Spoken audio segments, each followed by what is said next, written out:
Please join us for Founders Day 2018, Chaos, Complexity, and Creativity, on Saturday, March 24th, 2018, from 9 a.m. to 5 p.m.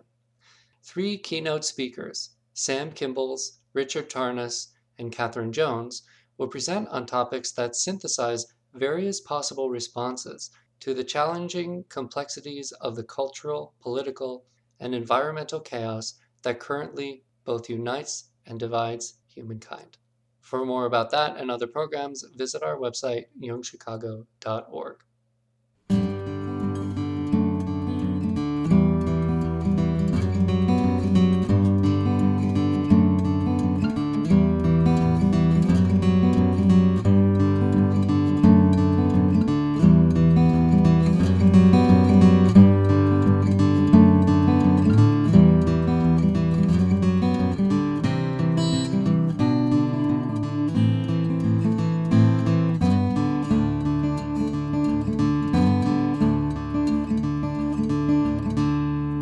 Welcome to the Jungian Anthology Podcast, analytical psychology seminars from the archives of the C.G. Jung Institute of Chicago.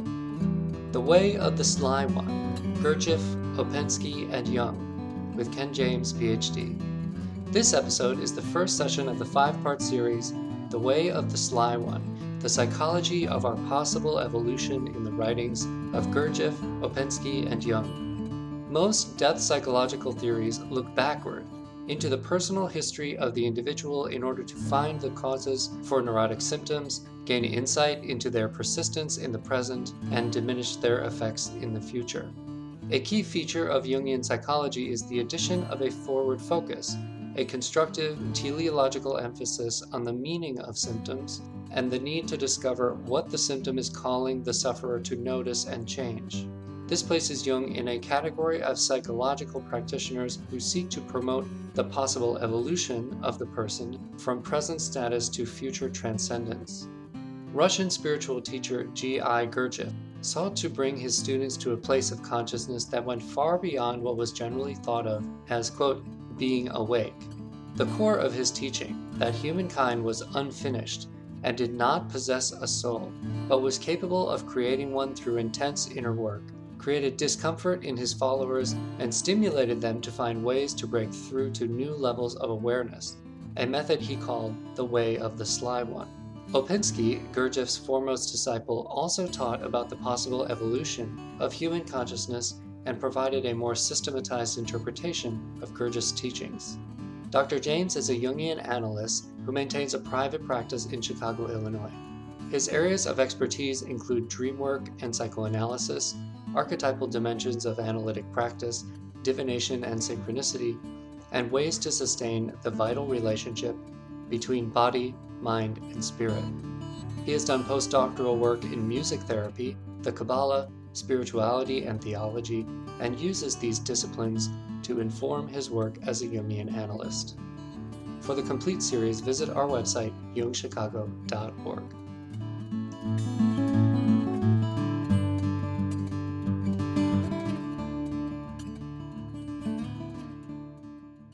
You'll also notice, those of you that have had me for courses before, that there's no written material that I'm handing out to you, and I'm working with very light written material. This is in tradition, following the tradition of the Fourth Way, which is to train people not to try to take notes, record things, get things down in writing. I'm not about to tell you not to.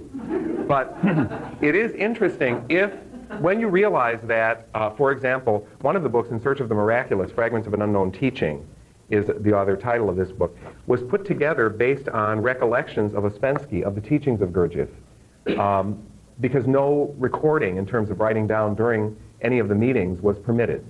That was to encourage people to do the kind of inner work that was required, because of course one of the things that each of these teachers, each of these men, was attempting to do was to wake people up to the fact that they live in sleep, walk around in sleep, and die in sleep. And part of the work is to get the energies together enough to wake up, even if only for a moment.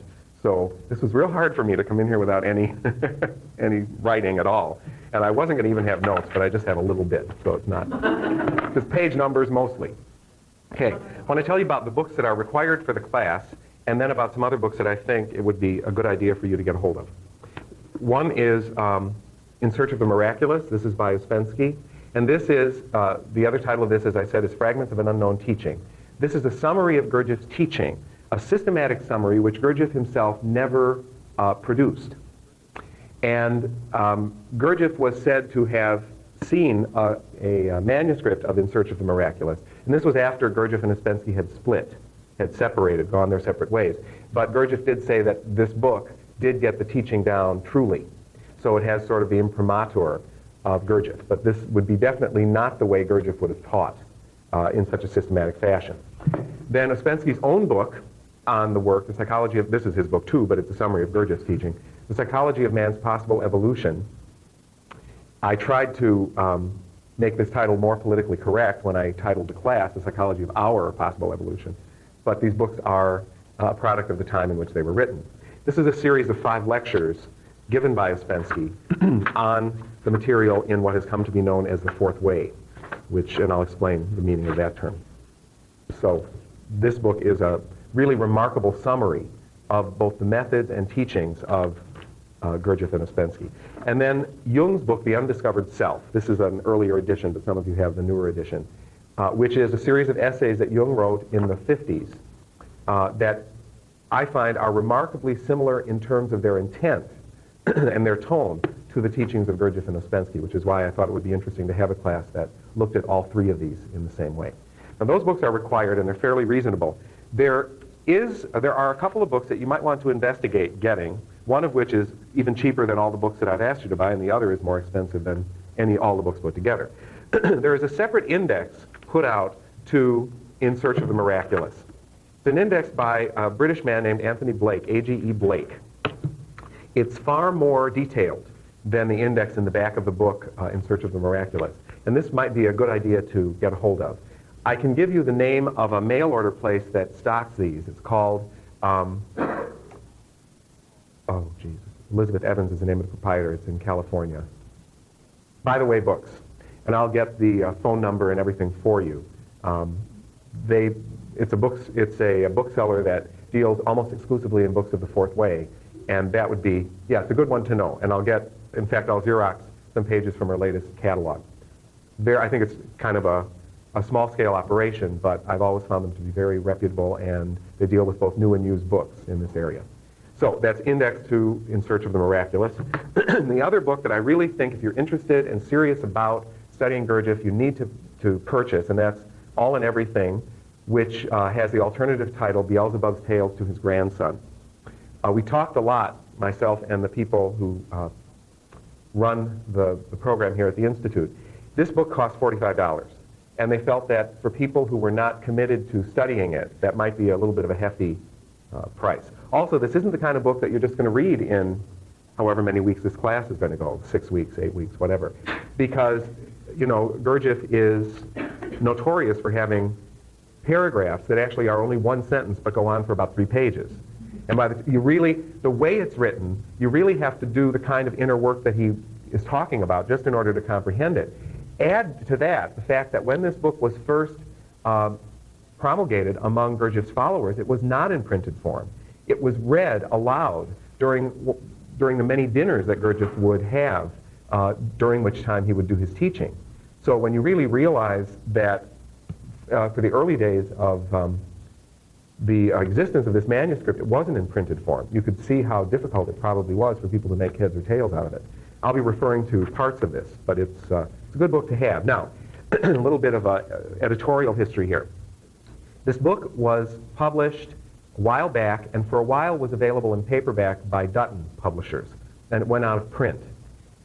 Jean de Zaltzman, Madame de Zaltzman, who was one of Gurdjieff's foremost followers, she recently died, I think a couple of years ago, at the age of 101, 102, something like that. She was an instructor of dancing, and after Gurdjieff's death, took over the teaching in France.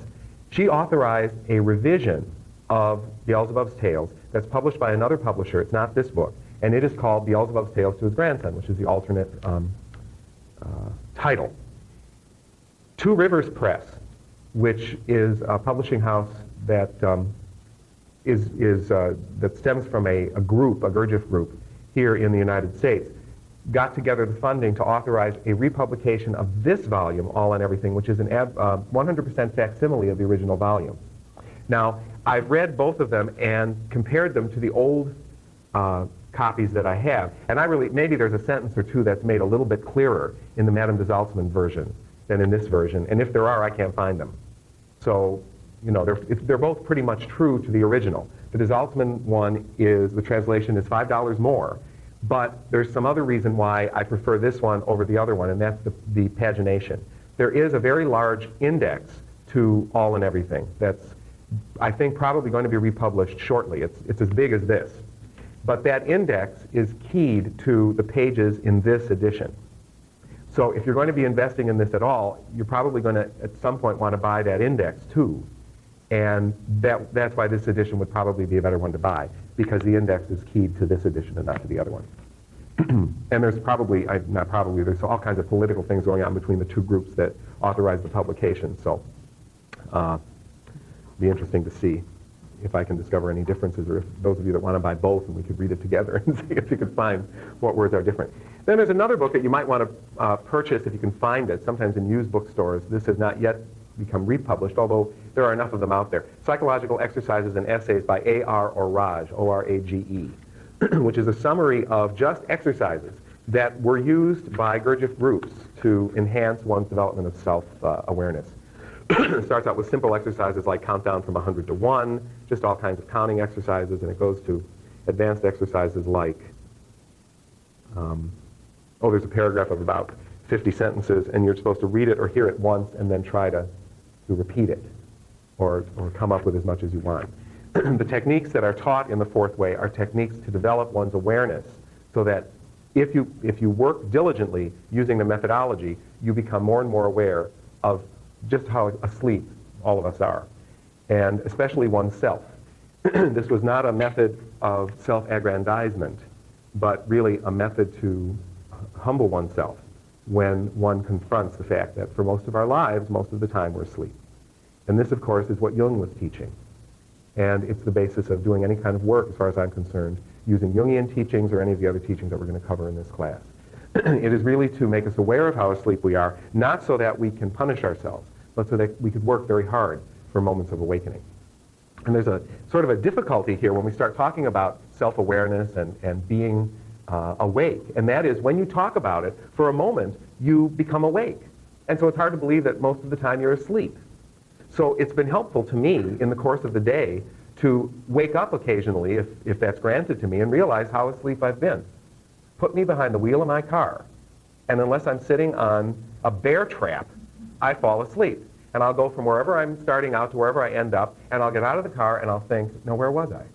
And preparing for this class has made it even more, make you even more aware of how much asleep you are. Okay, the name of the course is The Way of the Sly One, Psychology of Our Possible Evolution According to Gurdjieff, Ouspensky, and Jung. The teachings of Gurdjieff and Ouspensky are often called teachings of the fourth way. And they're called that because in both Search of the Miraculous and Psychology of Man's Possible Evolution, there are 4 ways of spiritual awakening that are discussed. There are 3 traditional ways, and the 4th way, which is the way that's taught by Gurdjieff. The 3 ways of religious awakening are referred to as the way of the fakir or faker, the way of the monk, and the way of the yogi.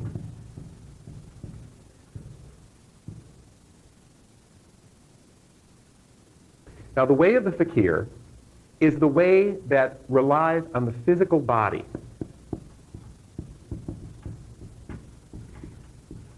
Fakirs in India are those holy ones who take a position, for example, and don't move for 20 years.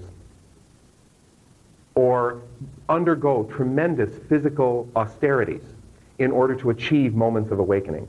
Sometimes they won't eat for months and months or years and years at a time. Or they'll sit in dung or on ground that's very hard, and they'll be without any clothing. It's a way that emphasizes austerity of the physical body.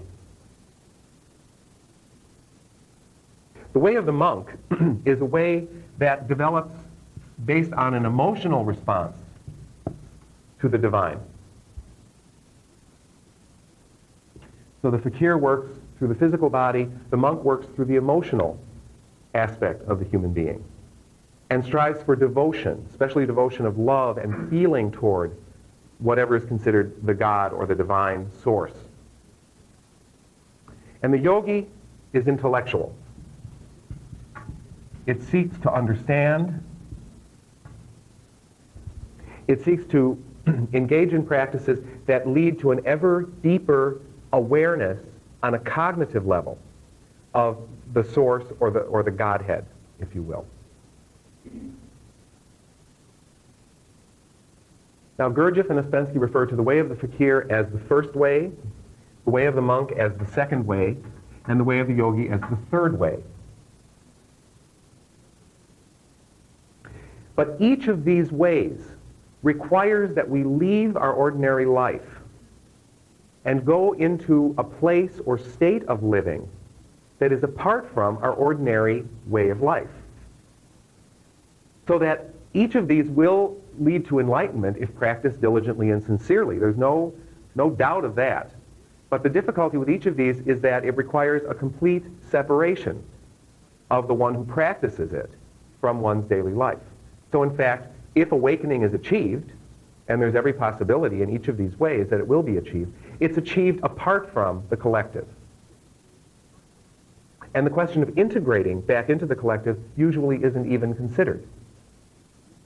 It's the apartness that is almost championed in each of these. It's somehow that these methods set you apart from the collective. The fourth way is the way of the Sly One.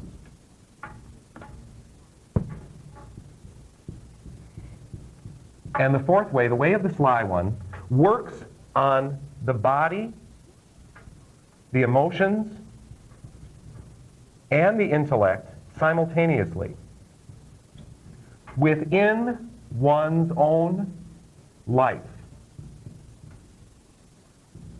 One is reminded of the Buddha's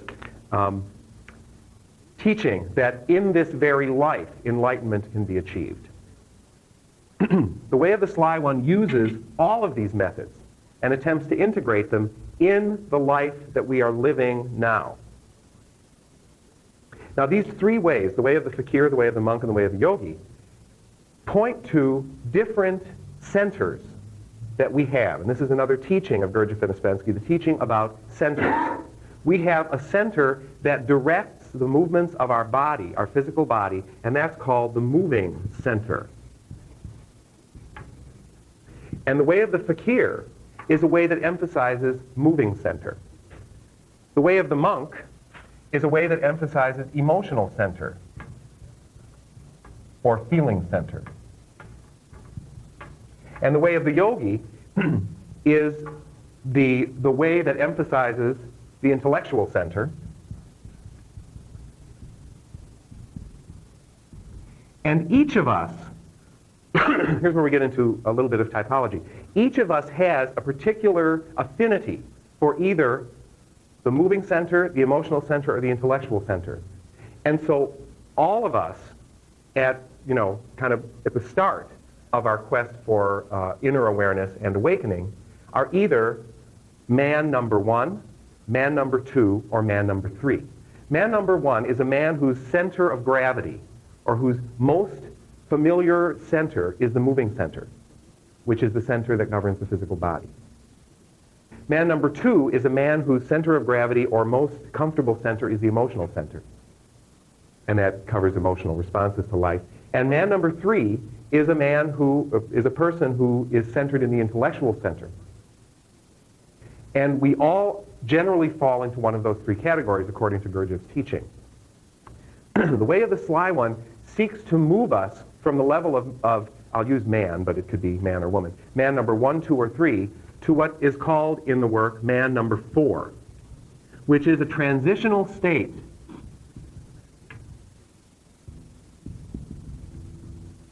The teaching says that there actually are 7 levels of humanity. Man number 1, 2, and 3, which are listed here. Man number 4, and then there's man number 5, 6, and 7. Now, rarely do you see in any of the teachings much discussion of man number 5, 6, and 7. Because these teachings were very practical. And there's no point in us trying to discover, say, Gurdjieff and Ouspensky, what the characteristics are of man number 7, because most of us will never reach it. In fact, most of us will never even meet anybody who's at that level.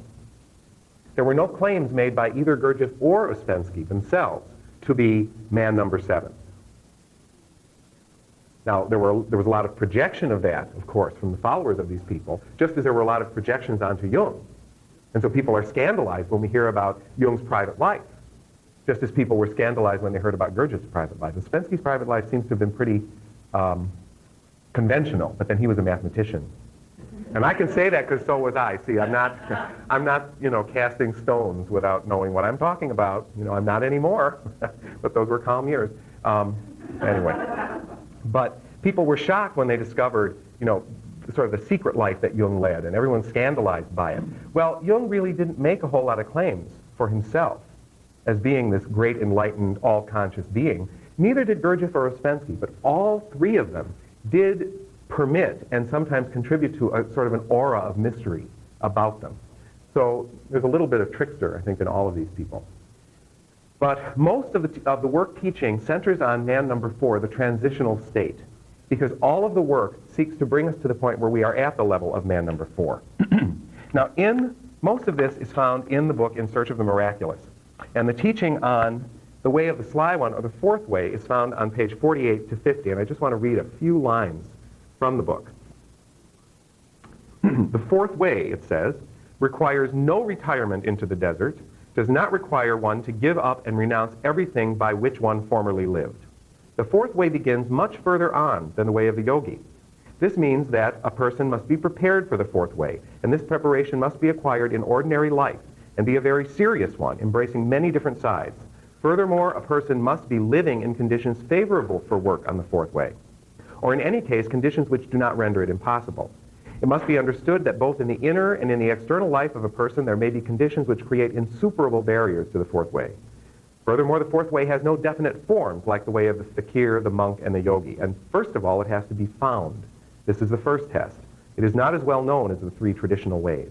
There are many people who have never heard of the 4th way, and there are others who deny its existence or possibility. In the second half of the class tonight and the next time we meet, we're going to be watching a film called Meetings with Remarkable Men, which is a film adaptation and dramatization of one of Gurdjieff's books. Gurdjieff himself actually wrote very few books. He wrote Meetings with Remarkable Men, which purports to be his autobiography.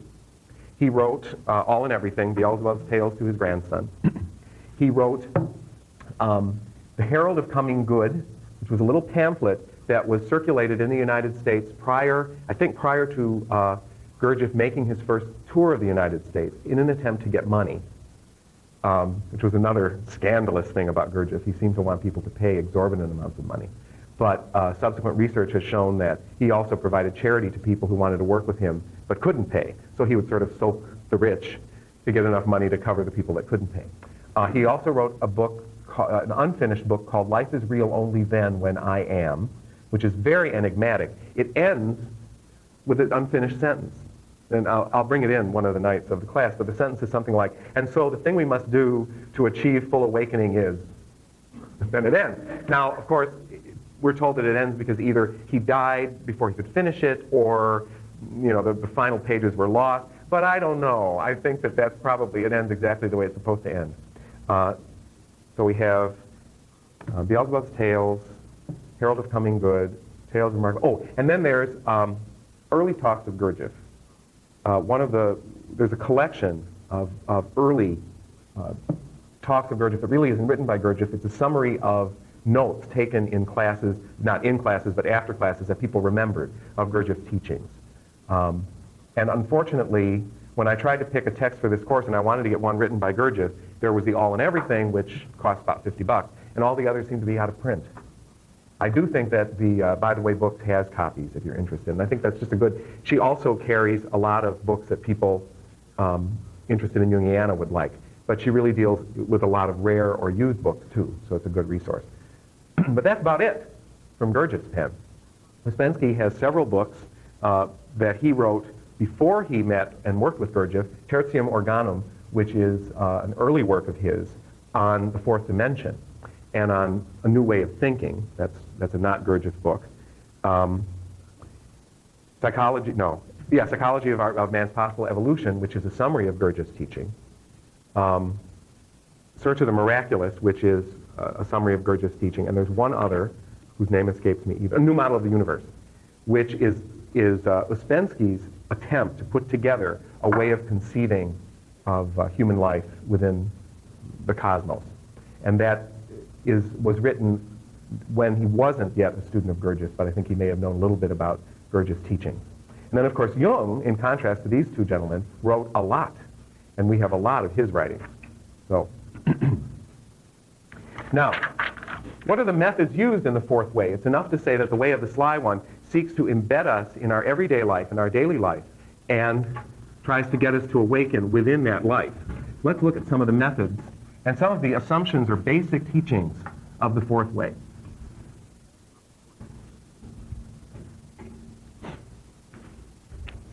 First of all, basic teachings of the fourth way. The basic principles of the fourth way have been summarized by many, many people. The first principle, and the one that usually sends people right out of the room, is we are machines. Period. There is nothing human about us. We may look human, but we are mechanical. It's our resistance to accepting this particular principle that proves our machine-like nature. Every response, from what we would consider our most loving response to our most unconscious automatic response, all are mechanical. I had an interesting, I don't know a whole lot about the woman who runs By the Way Books, but you know, when you talk to somebody over the phone, you can develop a real relationship like you could never have face-to-face. But for a while, I would call to place my orders with her, and I would get the answering, you know, the little voicemail thing. So one night I called, it was very late, but I'd always gotten voicemail, so I never really thought about it, although I kind of knew that it probably rang either in their home or whatever. Well, the woman who owns it, owned by a husband and wife, answered. She said, hello, and I said, oh my God, I was expecting a machine. She said, well, you got one. And I thought, here's somebody that really lives this teaching, you know. Kind of, whoa, she didn't even miss a beat. So I really liked her after that. The second principle is that we are unfinished. So if it isn't bad enough that we're machines in whose parts haven't even been put together properly. So we're like, you know, the car with a few things kind of laying around on the floor of the garage. But we're walking around making decisions.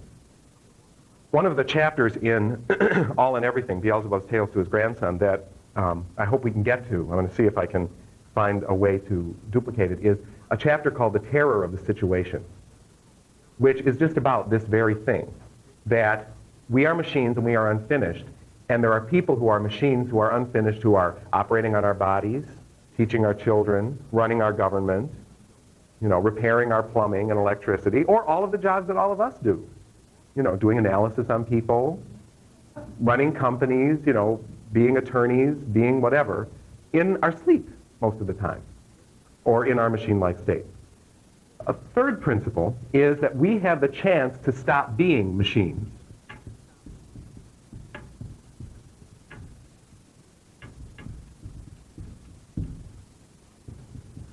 And we stop being machines by doing something called work. Gurdjieff was very clear, as was Ouspensky and Jung, that there always must be payment for anything that we receive in the spiritual realm. Now, most people who are too attached to their money interpret payment in only one way and run the other way because they don't want to give up any money. But it was very clear in the teachings of all of these people that the payment that they were talking about was not exclusively money. In fact, money was the symbolic and perhaps least important type of payment that was required. Gurdjieff spoke about the need to pay for our arising, meaning pay for our presence on earth. And the way we do it is through work. A student of both Gurdjieff and Ouspensky, John Bennett, who was from England, but he started work groups here in the United States, calls the kind of work that we must do in order to achieve awakening conscious labor, and intentional suffering. So, we are going to have to labor. It's part of the human condition. Work is part of the human condition. And we will suffer. That's part of the human condition, too. We can work and suffer like, and the phrase they used, although I think it's disrespectful of the animal kingdom, was we could work and suffer like dogs or like animals, meaning with no consciousness at all. Merely go through our life, work, suffer, die, and become, in the fourth way, the phrase is food for the moon, which will satisfy the reason we were put here anyway. I mean, nature has no need for us to become conscious. We do just fine just walking around, eating, sleeping, excreting, having sex, and dying one day, and, fertilizing a tree or allowing tulips to grow. There's no vested interest in nature in having us awaken. Or we can work and suffer like human beings. But to do that, it requires conscious labor and intentional suffering. The concept of intentional suffering, I find in my practice, very helpful for people who are going through very difficult times, as we all do in our lives. If you're going to suffer the loss of a loved one, the ending of a particular phase in your life, the coming of perhaps an illness that you didn't want but have to go through, you're going to have to suffer that anyway. If we can begin to learn how to suffer intentionally, to intend to suffer, it can transform the suffering. It doesn't make nice. But if that's what you're looking for, stop at number one. But if you progress, you have to understand that work is going to mean you're going to get more deeply involved in suffering. Of course, you're also going to get more deeply involved in joy. But we don't press that part. Because if you press that part too much, any machine can respond to that. But can you accept the challenge to have to pay? That's the important thing. I'm sure we've all had that experience. You have to come across with some form of payment. And that's the place where we often balk. We wonder if we have enough resources. Well, the resources aren't always financial, much deeper. And the last basic principle can be expressed. Now I know why they don't put too many of these out. They kind of dry up, and then you have to spit on them a little bit. That'll be on the tape. I'm talking about the marker, spitting on the marker. Okay. The fourth one is, we have, I'll put it in another color. Maybe red would be good. We have the possibility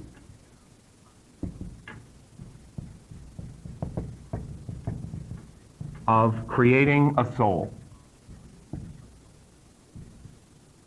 Now, this aspect of the teaching, I must confess, was the most distressing for me. Because the religious tradition in which I was raised taught that I was born with a soul, that it came sort of free with my body, and that it would last long after my body gave up. And there's some comfort in that, to know that, I'll go stumbling through life, but it's okay. As long as I, hit the confessional a few minutes before I kick off, I'm going where it belongs, and my soul will be fine forever and ever. That was what I was taught, and that was what I believed. And it allowed me to sleep for a long time, and still occasionally does. But the fact that we're taught we have the possibility of creating a soul is very frightening. Because that implies, of course, that if you don't do what you need to do to wake up, you won't create one. Now, I don't know about whether this is true or not. And that's such a humble statement, I can't believe I said it. But I know this. As a heuristic, this is the best principle I can come upon. As something that would guide my behavior, this is a pretty good one. Because if I'm not quite sure if I have one, but I think it would be a good thing to have once my body decides it doesn't want to be here anymore, this more than any of the others, and this may be more self-confessional than anything about the teaching, this more than any of the others makes me want to learn and work and do whatever I can to wake up for as many times as I can while I'm alive. And note that I said wake up for as many times as I can, because being awake by no means is an ongoing thing. I mean, maybe Sai Baba, maybe there's a few people whose work I don't know are awake all the time. But I sure know I'm not. On a good day, maybe I'll come to once. Like really get there. And usually that's like for this little bit of a time. But you work on it. You sit, you read, you study, you try to live as consciously as you can. And according to Gurdjieff and Ouspensky, all of those moments and I'll talk about what they're called, all of those little moments where we sort of come to an awareness of who we are get added up. And it's all of those moments that put together the soul that we're ultimately creating. So they all count. It's like a big bank account. Yes? I was wondering where it fits in all the little ideas about forgetting, remembering. Yeah, it's going to be, those are the methods. Right. Now, these are the principles. And we're left with the possibility of creating a soul. What methodology can we use? What can we do? Well, first of all, the question, what can we do, would be answered by Gurdjieff and Ouspensky with the phrase, we cannot do. It's ridiculous to think we can do. Everything happens. We are a product of three forces. And the forces are luck, chance, and hazard. And what we call our life is a combination of those three things. So my life as a sleeping, unfinished machine, my life that looks like it has a direction and a goal and, achievement, is nothing more than the result of luck, chance, and hazard. Pretty scary. There's only one thing that we can add to this that can tilt it in favor of awakening, and that is consciousness.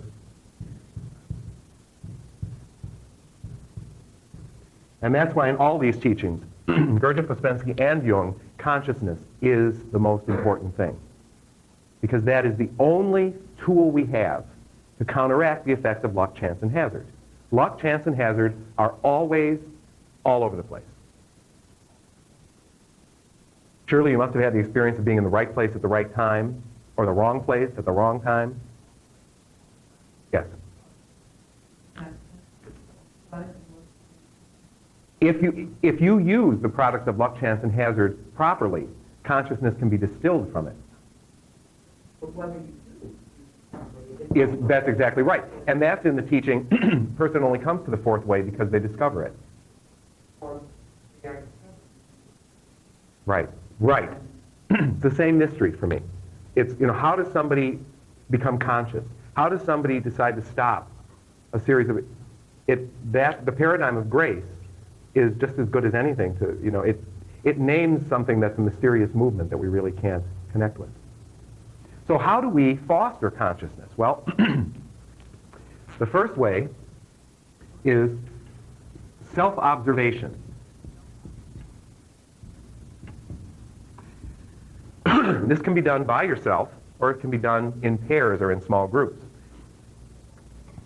It's merely going through your day and stopping at certain points and just observing who and what you are and what you are doing at that moment. There's an exercise that Gurdjieff used with some of his groups. In fact, it was one of the exercises that he demonstrated when he had a performance of his dances. He always billed himself as a teacher of dancing, Gurdjieff did. And he would put on these performances ostensibly to get money. And he put some performances on in Madison Square Garden in New York City. And one of the exercises he used to help develop self-observation is called the stop exercise. And in these exercises, he would just call stop at a certain point in the midst of whatever. And whatever they were doing, the people who were following him would just stop and perhaps observe themselves if they were lucky. Well, in this performance, the entire group was running toward the orchestra pit. And Gurdjieff hollered, stop. And they did, but some of them just fell right in and didn't move. And it was scandalous. Everything in those days was scandalous. I think this was probably in the 30s. But that was an example of an exercise that was used to develop self-observation, the ability to observe oneself, the stop exercise. The second tool is self-remembering.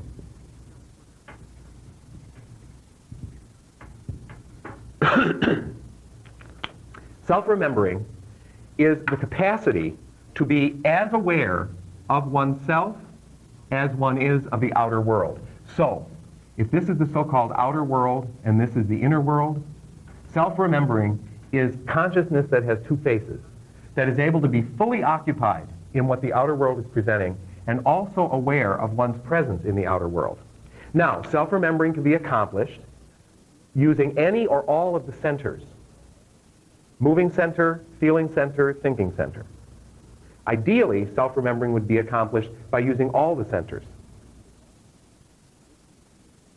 This teaching is echoed in Jung when he talks about attempting to be aware in the moment, be conscious of what complexes within us are guiding our behavior. In fact, when we talk about sort of parallels between Gurdjieff, Ouspensky, and Jung, Jung's teaching on complexes comes closest to what Ouspensky calls the little I that runs around and seems to think that it is our being. A third method is the capacity to think in new categories. Now, thinking in new categories was Ouspensky's goal in all of his writings, even before he came upon the teachings of Gurdjieff. What Gurdjieff gave Ouspensky was an entire cosmological system that permitted Ouspensky to think in new ways, and in ways that hung together. But of all of these methods, self-remembering stands out as the primary method for coming to consciousness and developing the energy to combat luck, chance, and hazard. Are there any questions? What is self-remembering? Self-remembering is the capacity in the moment to hold consciousness not only on what's going on outside of one, but also on one's presence in that moment. Right. At the same time, right. And in fact, in Search of the Miraculous, I think he gives, page 118 to 121, Ouspensky says, he's quoting Gurdjieff, "Not one of you has noticed the most important thing I have pointed out to you," Gurdjieff said. "That is to say, not one of you has noticed that you do not remember yourselves." He gave particular emphasis to these words. "You do not feel yourselves. You are not conscious of yourselves. With you, it observes, just as it speaks, it thinks, it laughs. You do not feel, I observe, I notice, I see. Everything still is noticed, is seen. In order really to observe oneself, one must first of all remember oneself." He again emphasized these words. "Try to remember yourselves when you observe yourselves, and later on tell me the results. Only those results will have any value that are accompanied by self-remembering. Otherwise, you yourselves do not exist in your observation. In which case, what are all your observations worth?" These words of Gurdjieff's made me think a great deal, says Ouspensky. "It seemed to me at once that they were the key to what he had said before about consciousness. But I decided to draw no conclusions whatever, but to try to remember myself while observing myself. My very first attempt showed me how difficult it was. Attempts at self-remembering failed to give any results except to show me that in actual fact, we never remember ourselves." The handout that I gave you this evening has several things in it that I thought would be of interest to you and of interest to our work. Hello, here's a handout. There you go. There's several things here. Let me explain. If you remember last week, I said that the author of the Mary Poppins books also wrote a very short essay on Gurdjieff, and I've Xeroxed it for you, and that comprises the first few pages of this. George Ivanovich Gurdjieff by P.L. Travers. It's a booklet available from Traditional Studies Press in Canada, but I took the liberty of Xeroxing it here so that we can share it for class purposes only. And I will, of course, collect these at the end of the evening. Okay. Then the second piece comes from a book of essays on documents on contemporary dervish communities. I gave you the title page, but the article and the table of contents, but the article that I have reproduced once again for instructional use here in class is an account of the Sarmoon Brotherhood, which, of course, is the brotherhood that in the film that we're seeing, Gurdjieff is attempting to contact. And that also is a very short piece, but it will be useful to our discussion. And then finally, two very short essays written by Madame de Zaltzman, who was, many consider, Gurdjieff's foremost disciple, and certainly the one that took up his teaching following his death in 1949.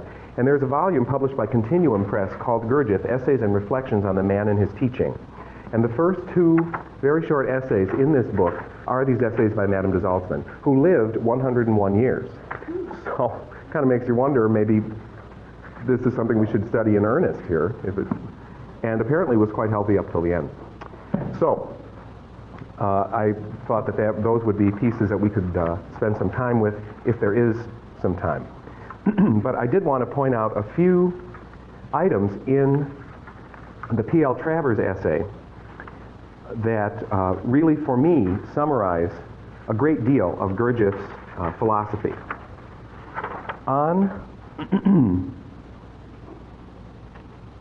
Here we go. On the page that has this line in the middle, so it's on the 1, 2, 3rd page in.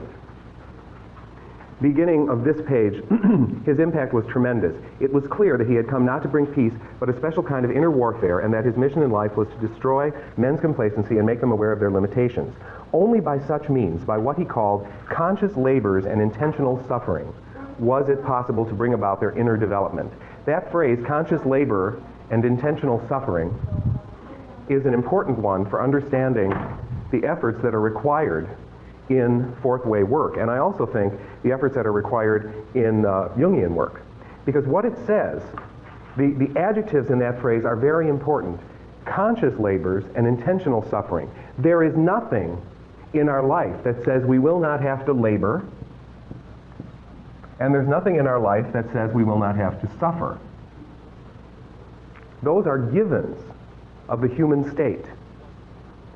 What Gurdjieff asks is that we consciously labor and that we intentionally suffer. And that's what's different. This is not a method that will allow us to escape either labor or suffering. Those are part and parcel of what it means to be human. Rather, the method allows us a way to transform the necessary elements of labor and suffering through consciousness and intention. And one might say that all of the Gurdjieff-Ouspensky work, and I would also like to add, all of Jungian analytical psychology is about conscious labor and intentional suffering. What I think all of these three individuals have in common in their teaching is that nobody says you're not going to have to do it. That's never an option. But what is possible is that the labor and suffering that you must endure can be done consciously and intentionally. Tonight we're going to spend a little bit of time talking about what in the Gurdjieff writings, as transmitted to us by Ouspensky, might have to do with conscious labor and intentional suffering. There's a book that I'll bring in that was published maybe a little over a year ago called The Struggle of the Magicians. It's by the same man who wrote Eating the Eye, and his name is escaping my mind at this very moment. But I'll bring the book in. It's a book about the struggle between Gurdjieff and Ouspensky. And the title is taken from the name of one of Gurdjieff's dance works, The Struggle of the Magicians. So there's someone that has investigated that particular point, that particular issue. And that intrigues me because, of course, the split between Gurdjieff and Ouspensky mirrors, in the history of analytical psychology, the split between Jung and Freud. So it's kind of interesting that, we have that sort of coming together, blending, and then a breaking apart rather abruptly.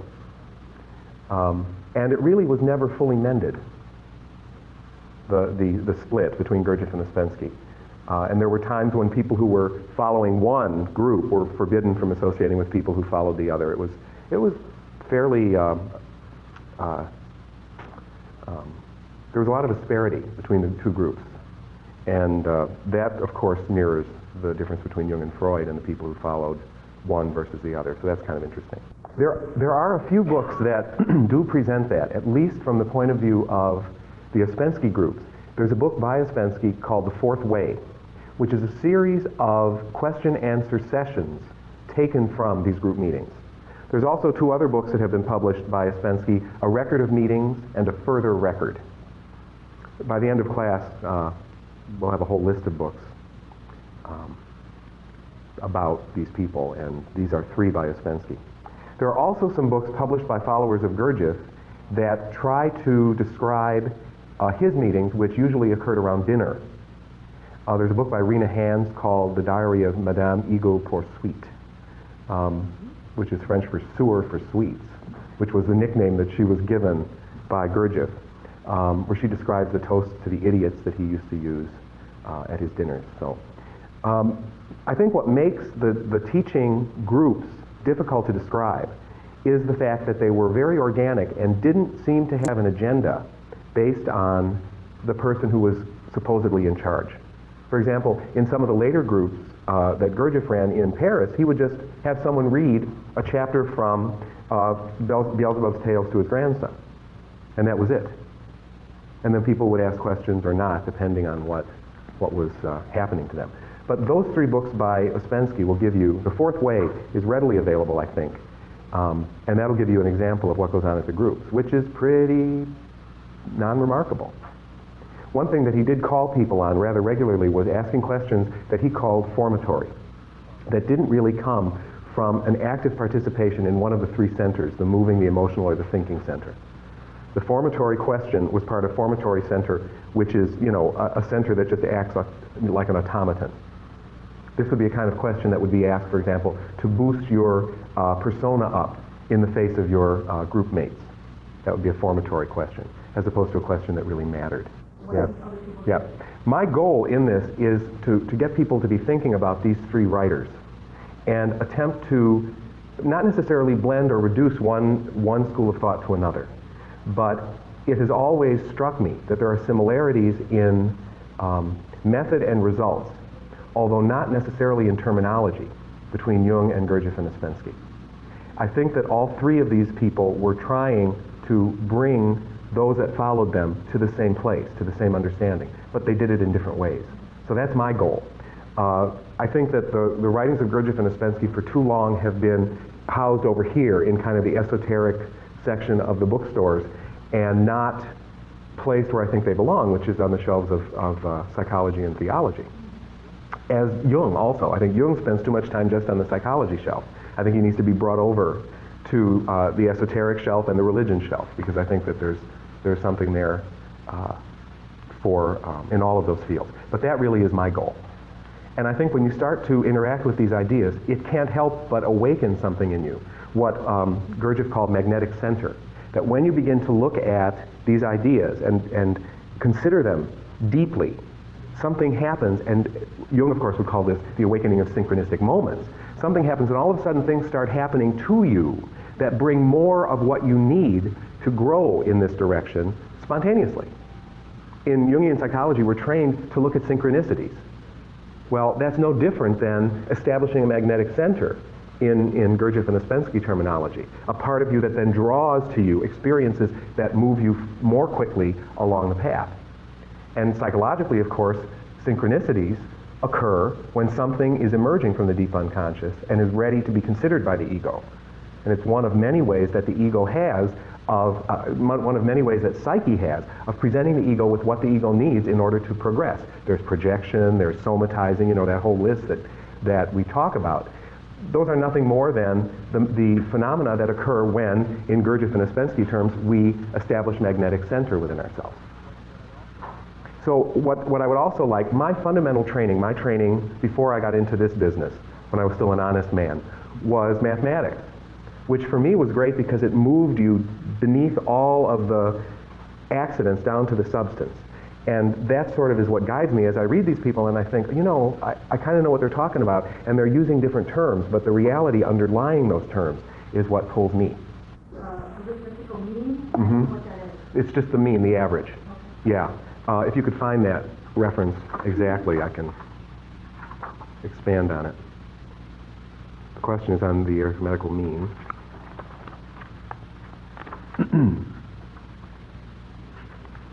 Anybody else remember it or know where it is?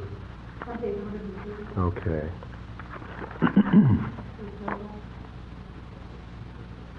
Understanding may be compared to an arithmetical mean between knowledge and being. It shows the necessity for a simultaneous growth of knowledge and being. The growth of only one and diminishing of another will not change the arithmetical mean. Okay.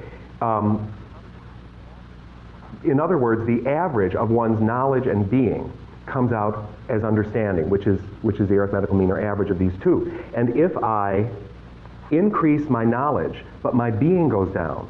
Just like if let's say I have two numbers, 7 and 7. They add up to 14, divide it by 2, the arithmetical mean is 7. Huh? Now, if I increase one, let's say to 10, but I reduce the other to 4, I add them together, I'm still going to get the same arithmetic mean. So my understanding doesn't change if I increase, let's say, my being, but lower my knowledge. Likewise, if I increase my knowledge, but my being goes down, I don't change my understanding. Both knowledge and being have to grow for my understanding to grow, is kind of what he's saying. Okay, I want to discuss this issue of negative emotions because that is a key point in one of the methods. There are very few methods that are discussed by Gurdjieff and Ouspensky, but one of the methods that are discussed, I never was good at verbs, has to do with how we progress or how we develop using the methodology that Gurdjieff and Ouspensky teach. Now, in Search of the Miraculous, there's a discussion of three being foods, and the discussion of these three foods begins on page 181. I'll just read it and then I'll kind of give you an explanation of what's going on, and it is tied to negative emotions. All the substances necessary for the maintenance of the life of the organism, for psychic work, for the higher functions of consciousness and the growth of the higher bodies are produced by the organism from the food which enters it from outside. The human organism receives three kinds of food: the ordinary food we eat, the air we breathe, and our impressions. So that the three kinds of food that are talked about, the three kinds of being food are food, air, and impression. And then in the pages that follow, there are a tremendous number of diagrams and explanations for how each of these being foods is transformed by the law of octaves. The law of octaves is called by Gurdjieff by the big, very strange name of heptaparaparshanak. You see, just like Jung, Gurdjieff brought all these terms, and they sort of shock you, and that's precisely the reason, I believe, why these terms are used. Heptaparaparshanak is the law of octaves, or the law of 7. And a way to remember that, of course, is hept. Hepta is the root for 7, a heptagon. There's another basic law, fundamental law, and that's the law of 3, which is called, by Gurdjieff, triamazekamno. And here again you have the tria for 3. The law of 3 and the law of 7. Heptaparaparshanak is also called the law of octaves. And last week when we were showing how the Enneagram was set up, we saw that the law of octaves was operative in the zigzag line. And the law of 3, or the triamazekamno, was in the triangle connecting points 3, 6, and 9. Now, each of these, food, air, and impressions, is transformed by the organism according to the law of octaves. Now, food pretty much is taken care of by our organism. We transform the first being food sort of organically, completely unconsciously. Even people who are in comas can metabolize, provided that the foodstuff can get into them. And that is particularly germane because, of course, we're all in comas, according to Gurdjieff and Ouspensky. It's just that our coma looks different, but we're pretty much all asleep. Now, air only is transformed so far, according to Gurdjieff and Ouspensky, through natural or unconscious or automatic processes. And for air to be transformed more fully, for the organism to be able to take from the air we breathe the subtle substances that are needed to create, remember the goal of this work is to create the soul. That's very important because the fundamental teaching is that we do not have a soul, we must create a soul. And so given that, this becomes a matter of our ultimate concern. Because if we don't get the substances needed to create a soul, when we die physically, we're gone. And pretty much people can't stand that too much. I know I'm uncomfortable with that myself on occasion. On other days, I think that'd be okay. Okay, so in order to distill from the air the subtle substances that we need to begin to create a soul, certain things have to happen. And the impressions that we take in, the things we see, the things we hear, all of that, will be transformed only slightly, automatically. And in order to transform those, you really have to do something to get them to move along the law of octaves, or the heptaparaparshinok.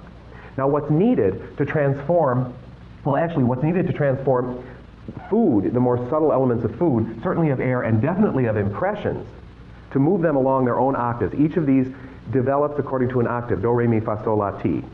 Okay, and at each point in the octave, there's a transformation that's necessary. There's something that needs to happen to push them. And in fact, if you know anything about octaves, you know that there are two places in an octave where the difference between one note and another changes. Do, re, mi, fa, sol, la, ti, do. Between mi and fa and ti and do, there's only 1/2 step, as opposed to between all of the other notes in the octave where there's one whole step. So from do to re, I'll write them, do, re, mi, fa, sol, la, ti, and do. Between mi and fa, there's only a 1/2 step difference, and between ti and do, there's only a 1/2 step difference. At those points in the octave, unless something happens to the energy that's being transformed, it will change direction and become something other than what it should. Now there are diagrams in here that I won't find because I'm looking for them, but let's see if I will, that show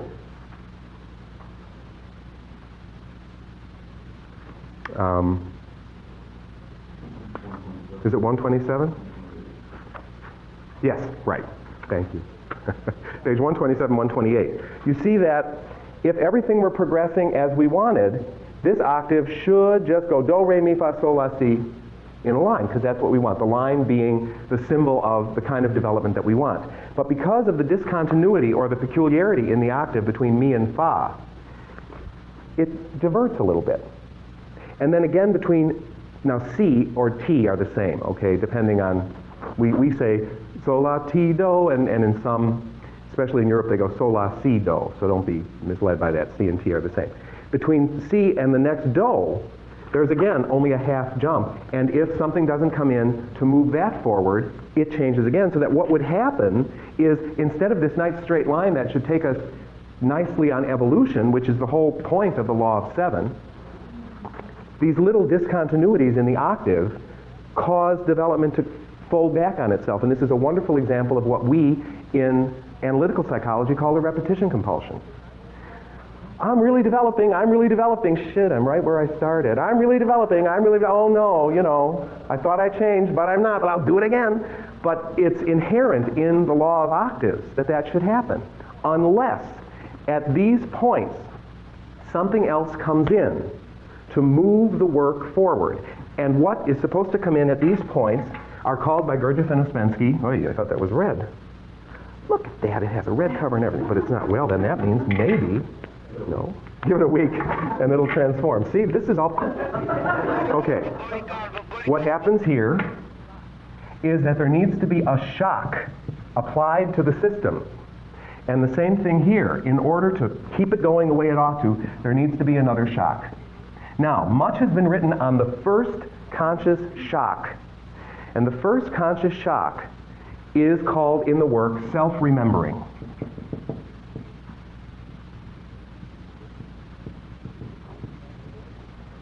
This is the activity that we take to remember ourselves in the moment of receiving impressions.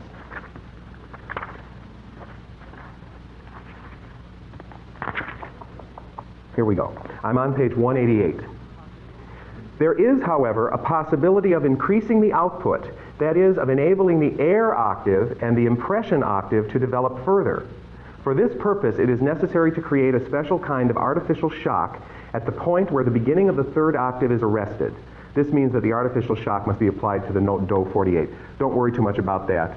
This gets incredibly complicated. It has to do with where these octaves start, so bear with me.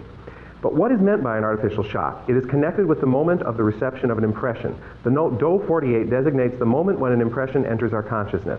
An artificial shock at this point means a certain kind of effort made at the moment of receiving an impression.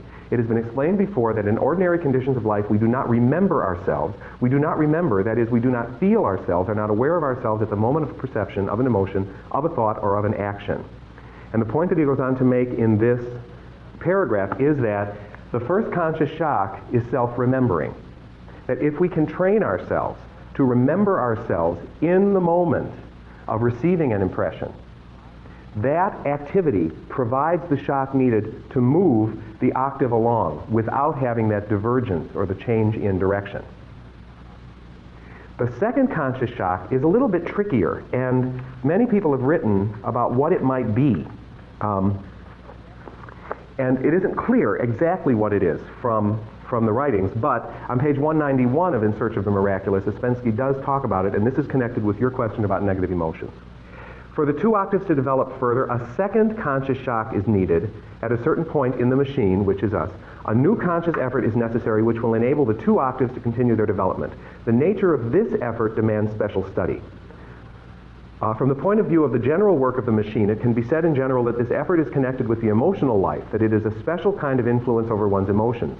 But what this kind of influence really is and how it can be produced can be explained only in connection with a general description of the work of the human factory or the human machine. And here is the essence of this second effort. The practice of not expressing unpleasant emotions, not expressing negative emotions, of not identifying, of not considering inwardly, is the preparation for the second effort. So he doesn't really say what the second effort is, but he gives us three things that we can do to prepare for the second effort. We cannot express negative emotions, we cannot identify, and we cannot internally consider. Now, this is particularly important, and I'll give you places in the book where he talks about each of those things. But the first has to do with not expressing negative emotions. There's a misunderstanding, I think, in the writings of Gurdjieff and Ouspensky that we're not supposed to even have negative emotions. Now, maybe at a certain point in one's development, maybe when one becomes man number 4, it's possible that we can not even have negative emotions. I don't know. But the teaching also makes it very clear that most of us are not men, women number 4, that we're still 1, 2, or 3, and as such, we're still going to have negative emotions. The key is not expressing them, not externalizing them, or in psychological terms, containing them.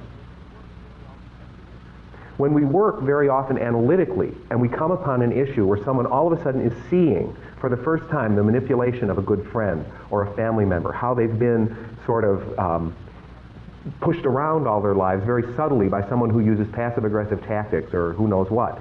Very often when that's seen, the person becomes absolutely enraged, and years of not acknowledging how this person has manipulated us, fooled us, jacked us around, just manifest as rage that often gets acted out, and often in inappropriate ways, because if it's rage, it's kind of hard to go, I'm really very peeved at you. It's rage. It takes you over. The key, analytically, what we try to do is establish a good enough vessel so that the person can feel this emotion can be contained and ultimately worked through or processed in a safe place away from where damage or harm can be done. That's why it's so important. Jung always talked about the well-sealed vessel. It wasn't just, keeping the door closed so that nobody came in during the hour. It was so that the person felt it was a safe enough place to bring all of this. I think that's what's talked about when they talk about not expressing negative emotions. That you have them, but you use them sort of as fuel to move you along to whatever this second shock is going to be. Now, identification is talked about in the Ouspensky Search of the Miraculous on page 150, where he says,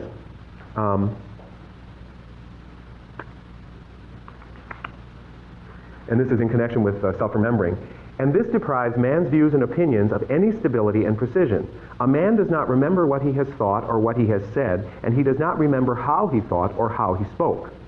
That's because if we don't remember ourselves in the moment, all that just goes away.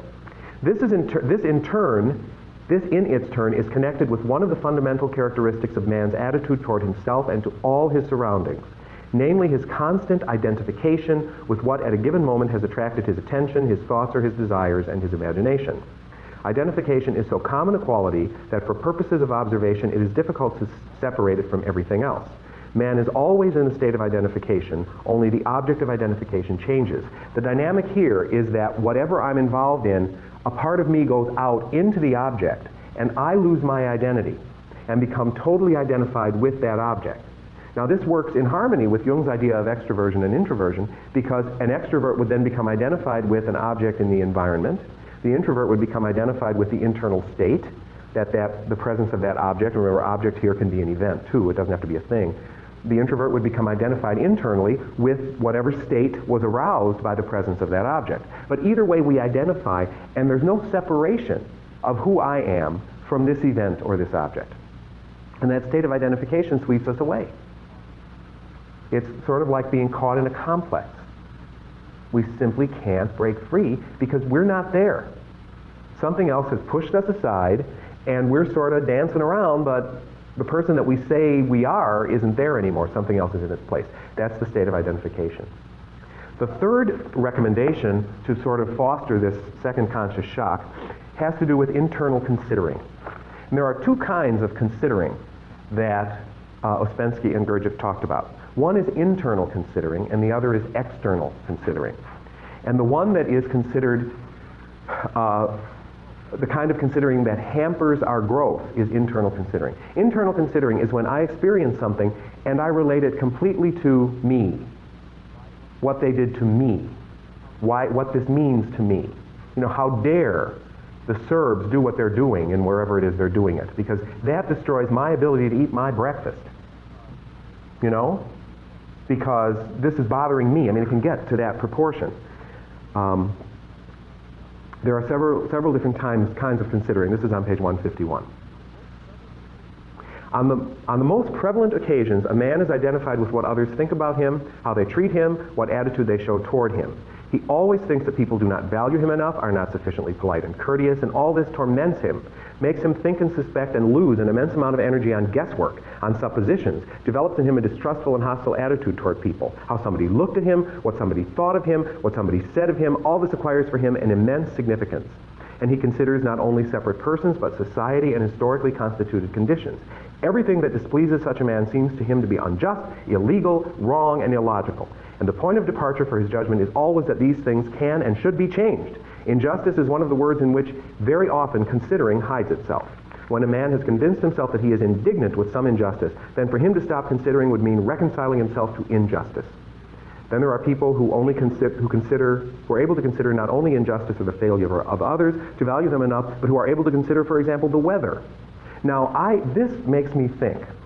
I don't know how long ago it was. Maybe it was a year ago. But do you remember when there was a horrible bunch of tornadoes that swept through the Midwest that really wasn't looked for? I mean, they weren't predicted, but they kind of hit. You know, the conditions were right and who knows what, but the weather people or whatever they are didn't predict it. I mean, it just happened. And several people decided they were going to sue the Weather Bureau. Now, really?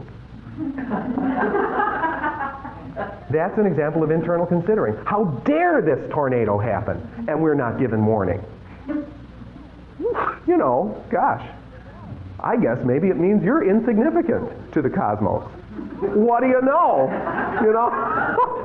But I remember that, and there are times when I'll just hear things like that and I'll think, I got to go back and read Beelzebub's Tales because it's all in there. I mean, what I would call hubris, you know, the pride of thinking that you could sue somebody because they didn't predict a natural disaster. You know, 6 months after I bought my home 11 years ago, my basement flooded. Gosh, I called my lawyer to sue God, but it didn't work. You know, it just sort of, that's one of those things. But that would be an example of internal considering. Now, external considering is something else. And the book talks about external considering on page 153. The opposite of internal considering, and what is in part a means of fighting against it, is external considering. External considering is based upon an entirely different relationship toward people than internal considering. It is adaptation toward people, to their understanding, to their requirements. By considering externally, a man does that which makes life easy for other people and for himself. External considering requires a knowledge of men, an understanding of their tastes, habits, and prejudices. At the same time, external considering requires a great power over oneself, a great control over oneself. Very often a man desires sincerely to express or somehow or other to show another man what he really thinks of him or feels about him, and so on and so forth. Further down in that paragraph, this is an example of how external considering passes into internal considering. But if a man really remembers himself, he understands that another man is a machine just as he is himself, and then he will enter into his position, the position of the other person. He will put himself in his place, and he will really be able to understand and feel what another man thinks and feels. If he can do this, his work becomes easier for him. Right external considering is very important in the work. So whatever this second shock is, it at least will require that we not express negative emotions, that we not internally consider, and that we not identify. And I'm reminded of the Hindu, it's in Sanskrit, neti, neti, not this, not that. The way to the second conscious shock is really a way of not doing. We're not going to internally consider. We're not going to identify. We're not going to express negative emotions. And it seems like in the writings of the work, that's about as good as it gets in terms of really giving you a methodology for handling that particular shock. Now, I think it's pretty clear that internal considering sounds an awful lot like internal considering sounds an awful lot like a narcissistic personality disorder when it's carried to its, ultimate extreme. That somehow everything that happens is connected to me, and they've only done it to me. Somebody buys new china and they did it just to get you. That kind of thing would be an example of extreme narcissism, and that would be extreme internal considering as well. So the question that you had about negative emotions, it seems sometimes that the writings and the methods that these people used increase negative emotions. The purpose being, I feel, to provide a person with a laboratory where they could begin to practice what they need to do this. Self-remembering was very much a part of the teaching. But the second conscious shock is only alluded to. There's an interpreter of the Gurdjieff-Ouspensky work, Maurice Nicoll, who wrote 5 volumes of psychological commentaries. They've just been republished. They were out of print for a long time. They were republished once by Shambhala, and I don't think they did well. I mean, they're not the kind of thing you'd buy to read real fast on a Sunday afternoon, But they've been republished in a nice 6-volume version, the 5 books and the index. And in these lectures, which were lectures given by a follower of Gurdjieff and Ouspensky, who ran his own work groups in England for quite some time, he considers for a long time what the second conscious shock is.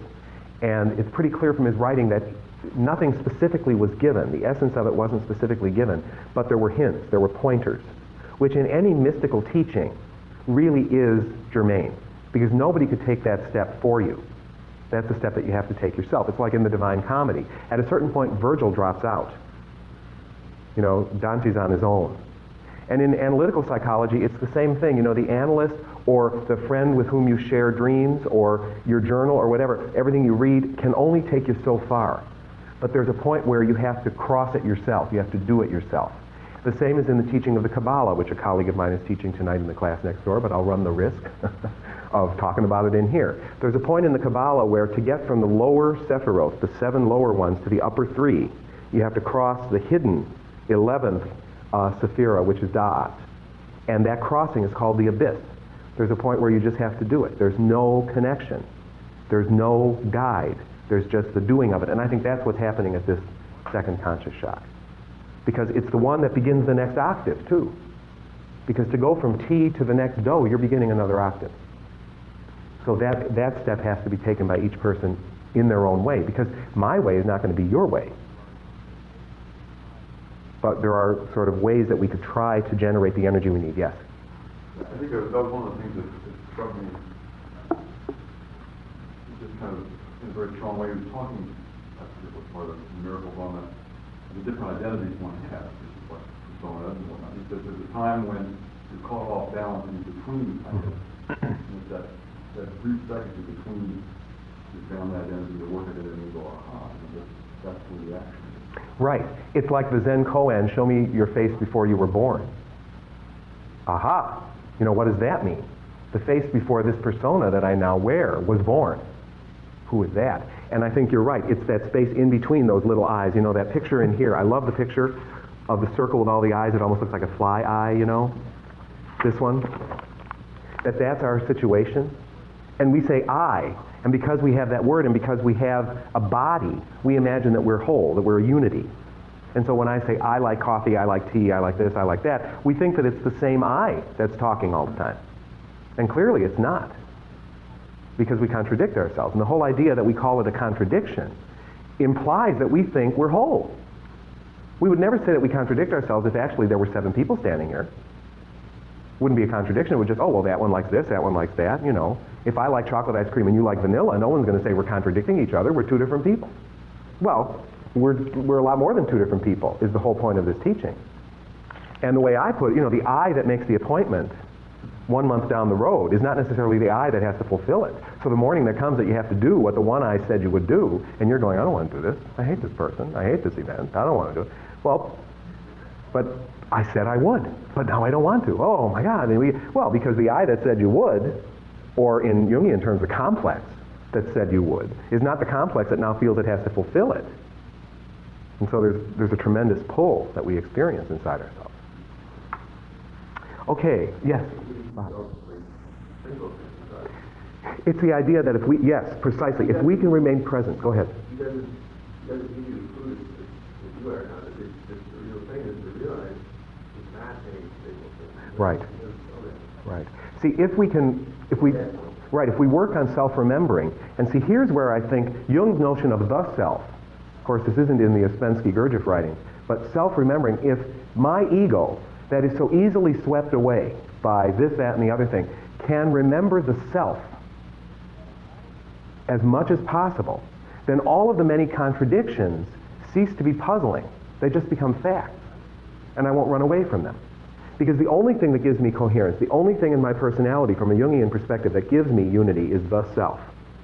And the ego's relationship to the self is what allows the ego to experience unity. The ego can't experience on its own, because it can't experience unity on its own because the ego's pulled, you know, to this complex, or defend, which is what the ego does best. And it has to, in order to allow us to get up and go to work. But if we can drop down to that level of the self, then the ego can let up a little bit and laugh sometimes. You know, oh well, I guess I got a little identified with a negative father there when I yelled at you and told you you shouldn't drink coffee in your cubicle. Sorry. And you know, you kind of begin to open up to the fact that you contain contradictions, and that itself is not contradictory to who you are. So I think, yes, self-remembering is a way for us to get some sort of constant in the midst of the flow, in the midst of the turbulence. Right.